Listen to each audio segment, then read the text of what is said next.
రామారావు పటేల్ ముధోల్ నియోజకవర్గ MLA Bharatiya Janata party నుంచి ప్రాతినిధ్యం వహిస్తున్నారు. అయితే నిర్మల్ జిల్లాలో ఈ ముధోల్ నియోజకవర్గం చాలా కీలకమైన నియోజకవర్గం.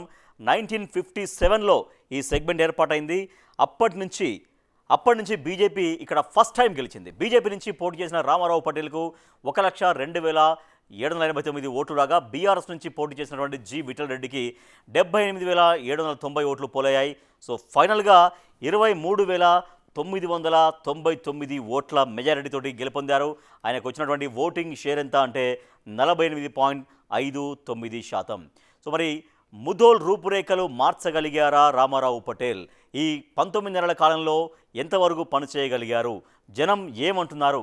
రామారావు పటేల్కు స్కోర్ ఏమిచ్చారు? బిగ్ టీవీ ఎక్స్క్లూజివ్ సర్వేలో ఏం చెప్పారు జనం, మనం చూద్దాం. సో రామారావు పటేల్ గురించి, ముధోల్ ఎమ్మెల్యే గురించి ప్లస్ పాయింట్స్ బిగ్ టీవీతో ఏం చెప్పారు చూద్దాం. ప్లస్ పాయింట్స్: కేంద్ర నిధులతో రోడ్లు అభివృద్ధి. సో బీజేపీ ఎమ్మెల్యేగా ఉన్నారు కాబట్టి కేంద్ర నిధులు రాబట్టుకోవడంలో సక్సెస్ అవుతున్నారని, అలాగే ముధోల్లో యాక్టివ్గా ఉంటారు ఎమ్మెల్యే అని, జనాలకు ఆర్థిక సహాయాలు కూడా చేస్తూ ఉంటారని ప్లస్ పాయింట్స్ ఆయన కనిపిస్తున్నాయి. నెక్స్ట్ ప్లస్ పాయింట్స్: దేవాలయాల అభివృద్ధికి నిధులు వెచ్చిస్తూ ఉంటారు. రామారావు పటేల్కు జనంలో మంచి పేరున్నది. అవినీతి ఆరోపణలు ఆయన పైన లేకపోవడం అనేది, సో సహజంగా ఎమ్మెల్యే అనేది చాలా క్లీన్గా ఉండాలని కోరుకుంటారు. అవినీతి ఎక్కడైతే ఉండదో అక్కడ ఎక్కువగా అభివృద్ధి సాధ్యపడుతుంటుంది. కాబట్టి అవినీతి ఆరోపణలు అయితే ప్రస్తుతానికైతే ఆయన పైన లేకపోవడం అనేది కూడా ఆయన కలిసి వస్తున్నటువంటి అంశం. నెక్స్ట్, క్యాడర్ నుంచి ఎమ్మెల్యేకు బలమైన సపోర్ట్ ఉంది. ఎంపీ ప్రత్యేక నిధులతో రోడ్ల నిర్మాణం, సొంత ఖర్చులతో ప్రభుత్వ ఆసుపత్రిలో కొన్ని పరికరాలు కూడా ఏర్పాటు చేస్తున్నారు. అంటే ప్రభుత్వం నుంచి వచ్చేటువంటి నిధులే కాకుండా ఇట్లా సొంత నిధులు పెట్టుకోవడం వల్ల, సొంత నిధులతోటి అది బడి కావచ్చు, లేదంటే ఆసుపత్రి కావచ్చు, ఇట్లా అక్కడ కొన్ని సౌకర్యాలు ఏర్పాటు చేస్తే అది కూడా డెఫినెట్గా ఆ నాయకుడికి కలిసి వచ్చేటువంటి అంశం. సో అదే ఇక్కడ ఎమ్మెల్యేకి కలిసి వస్తుంది. సొంత ఖర్చులతో ప్రభుత్వ ఆసుపత్రిలో కొన్ని కావాల్సినటువంటి పరికరాలు కూడా ఏర్పాటు చేశారు అనేది. మైనస్ పాయింట్స్ ఏం చెప్పారు బిగ్ టీవీతో రామారావు పటేల్ గురించి? అభివృద్ధి వేగంగా జరగట్లేదు అన్నటువంటి అభిప్రాయం ఒకటైతే కొనసాగుతుంది. సరే, అభివృద్ధి జరుగుతుంది, బట్ చాలా ఆశించినంత స్థాయిలో జరగట్లేదు అనేది. ప్రభుత్వంతో ఇంకింత పోరాడాలి అంటున్నటువంటి జనం ప్రభుత్వం పైన ఫైట్ చేయాలి, ఫైట్ చేసి అభివృద్ధి కోసం నిధులు తీసుకురావాలి, తద్వారా నియోజకవర్గాన్ని అభివృద్ధి చెందించాలి అనేది వాళ్ళు కోరుకుంటున్నారు. నెరవేరని భైంసా ఏరియా హాస్పిటల్ ప్రక్షాళన హామీ. భైంసా ఏరియా హాస్పిటల్లో చాలా వరకు కొన్ని ఇబ్బందులు ఉన్నాయి. సో అది ఆ ప్రక్షాళన చేస్తాను, నన్ను గెలిపిస్తే అనేది హామీ ఇచ్చారు. సో ఆ ప్రక్షాళనకు ఇంతవరకు ఇంకా అలాగే ఉంది, పెండింగ్లో ఉంది ఆ హామీ అనేది. సో జనం ఏం కోరుకుంటున్నారో మనం చూద్దాం. జనం ఏం కోరుకుంటున్నారు? పల్సికర్ రంగారావు ప్రాజెక్టు యొక్క నిర్వాసితుల్ని పట్టించుకోవాలి. ఇది భైంసా మండలంలో ఉన్నటువంటి ప్రాజెక్ట్ ఇది. సో దీని ద్వారా కొన్ని వేల ఎకరాలు సస్యశ్యామలం అయ్యేటువంటి అవకాశం ఉంటుంది. సో ఆ నిర్వాసితులు ఎవరైతే ఉన్నారో వాళ్ళందరినీ పట్టించుకోవాలనేది జనం కోరుకుంటున్నటువంటి డిమాండ్. భూమిని ఎవరైతే కోల్పోయారో వారికి పరిహారం అందించాలి వేగంగా. పల్సికర్ ప్రాజెక్టు బ్యాక్ వాటర్తో గుండిగాంకు ముంపు. సో ముందు ఏం చెప్పారంటే పల్సికర్ ప్రాజెక్టు కడితే ఎటువంటి ప్రమాదాలు ఉండవు, గుండిగామానికి ముంపు రాకుండా చూస్తామని హామీ ఇచ్చారు. కానీ తర్వాత ప్రాజెక్టు కట్టిన తర్వాత ప్రతి సంవత్సరం ఎప్పుడు ఆ ప్రాజెక్టుకు వరద ఎక్కువగా వచ్చినా కూడా ఆ గుండిగాం అనే గ్రామం ముంపుకు గురవుతూనే ఉంది.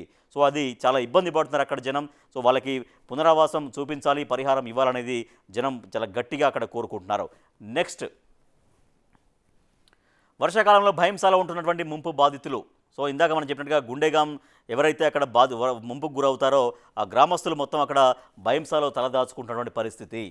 ధర్మాబాద్ లిక్కర్ ఫ్యాక్టరీ ఆగడాలకు చెక్. ధర్మాబాద్ లిక్కర్ ఫ్యాక్టరీ అనేది మహారాష్ట్రలో ఉంటుంది. ఇది మహారాష్ట్రకి చాలా బార్డర్ నియోజకవర్గం. సో అక్కడి నుంచి వచ్చేటువంటి వ్యర్థాలు, సో అక్కడ ఫ్యాక్టరీ లిక్కర్ తయారు చేస్తారు కాబట్టి సహజంగానే అక్కడ నుంచి వ్యర్థాలు వస్తాయి నదిలోకి. మొలాసిస్, బార్లీ వ్యర్థాలు. సో మొలాసిస్, బార్లీ ఈ రెండు కూడా లిక్కర్ తయారు చేయడం కోసం ఉపయోగపడేటువంటి పదార్థాలు. సో వీటిని అక్కడ ఉపయోగించి లిక్కర్ తయారు చేస్తారు.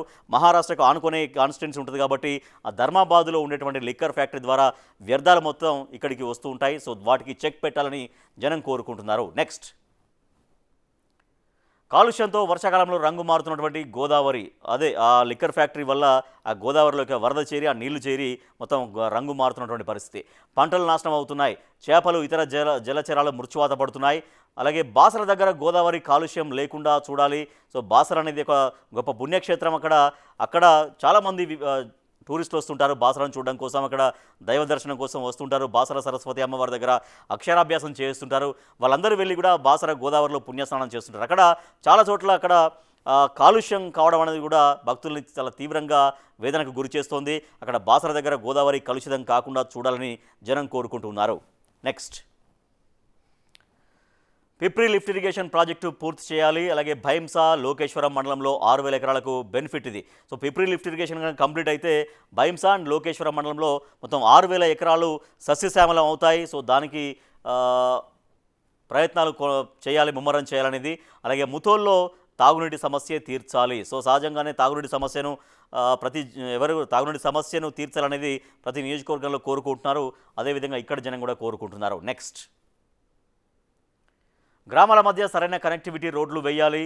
ట్రిపుల్ ఐటీ సమస్యలు తీర్చాలి. బాసరలో ట్రిపుల్ ఐటీ అక్కడ ఉంటుంది. చాలా ప్రఖ్యాతిగాంచినటువంటి బాసర ట్రిపుల్ ఐటీ. అక్కడ కొన్ని వేలాది మంది విద్యార్థులు అక్కడ ప్రతి సంవత్సరం అక్కడ విద్యను అభ్యసిస్తుంటారు. సో అక్కడ బాసర ట్రిపుల్ ఐటీలో అనేక సమస్యలు కూడా వెలుగు చూస్తుంటాయి. సో ఆ సమస్యలు రాకుండా నిరంతరం పర్యవేక్షణ చేయాలని జనం కోరుకుంటున్నారు. స్కోర్ ఎంత?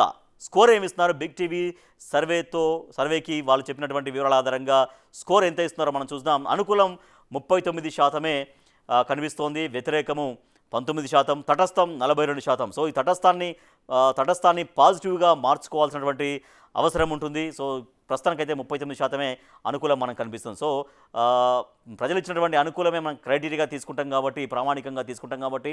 సో రామారావు పటేల్ ముథోల్ ఎమ్మెల్యే గారు, ఇది మీ స్కోరు. బిగ్ టీవీ సర్వేలో మీ నియోజకవర్గ ప్రజలు చెప్పినటువంటి వివరాల ఆధారంగా, ఒపీనియన్స్ ఆధారంగా బిగ్ టీవీ మీకు అందిస్తున్నటువంటి స్కోర్ ఎంత అంటే 39%.